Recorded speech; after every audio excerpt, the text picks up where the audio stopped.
Taliwaning hulga ni Bagyong Bising ani ana sa Philippine Area of Responsibility pabiling naka-alerto sa kining mga nagpuyo sa kabaybayunan sa Mandaue City.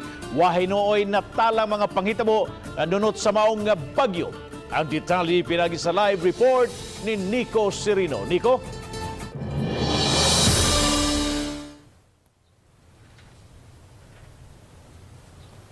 Yes, Bob, dili lang mga disaster personnel. Apan lakip ang mga katawhan, giawhag nga magmaigmat pag-monitor nining kahimtang nato sa panahon karon. Kusog ang pag-uro sa hangin nga nabatyagan sa mga residente sa sitio under the bridge, sakop sa Barangay Look.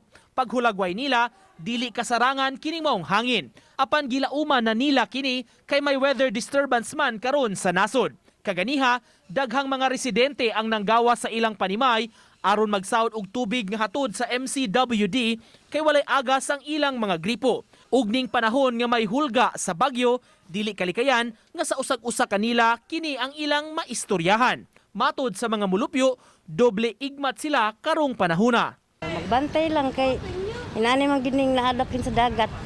Magdagko ang bawod. Magbantay lang yun kay parang ko'y makuan ba. Sa pagbisita namo kaganiha, di pa hinon kaayo taas ang taob apan mabantayan na ang epekto sa hangin ngadto sa dagat. Baan jud kay basag mapadpad jud atong balay. Mula pa sa among sawog dili. Pero sayog kanang dagkong bawod mo kabya jud diri sa amo maigo jud tag basa jud mi sayo. Magsige man ta. Biruan jud ko. Paminaw ko si Meta buha, makusog ba? Oo. Yan, makusog upalit. May na makaandam tadaan. Ang City Disaster Office sa syudad pabilin nga alerto sa posibleng epekto sa bagyo. Hinuon matod sa ilang labaw, wala ra sila'y natala nga mga insidente labi na ni adtong weekend.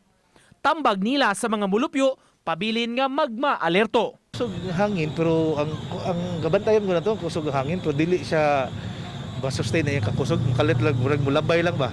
Murag mulabay lang. Manang gibantayan na to din. Manang karon kita is naman ta diri sa command center makita man natong typhoon track. So atong ginapirmi bantayan.